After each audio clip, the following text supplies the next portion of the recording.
লিমন, আকাশে গার্লফ্রেন্ড আমার প্রপোজ করছে। সত্যি তোরে প্রপোজ করছে? হালা আমার গার্লফ্রেন্ডে কেমনে প্রপোজ করছ? আমি ওরা প্রপোজ করি নাই, ও আমার প্রপোজ করছে।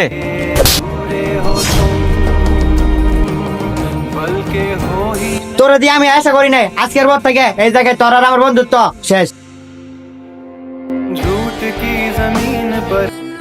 কিরে, তোর বন্ধুত্ব না মজবুত ছিল, একটা মেয়ে মানুষের জন্য তোর বন্ধুত্ব শেষ?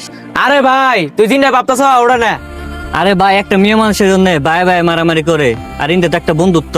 আর যদি তোর বিশ্বাস যদি নাও, আকাশের ফোন দিয়ে দেখ। আকাশ কই আছ? গেঞ্জাম লাগছে, তাড়াতাড়ি আ। তোর কেমন দাম লাগছে তুই বুঝকা, আমার কল দিছ কে? এটাই তোর বন্ধুত্ব? আর শাওন ভাই কি অবস্থা? ভাই শার্টটা তো অনেক সুন্দর, ভাই শার্টটা কোন থেকে কিনছেন? আরে ওটা আমার বন্ধু। বন্ধু তাহলে তোর কলা দোষে কেমনে? আরে ও আমার শার্টের কথা শিখাইছে, যে শার্ট কোন থেকে কিনছি।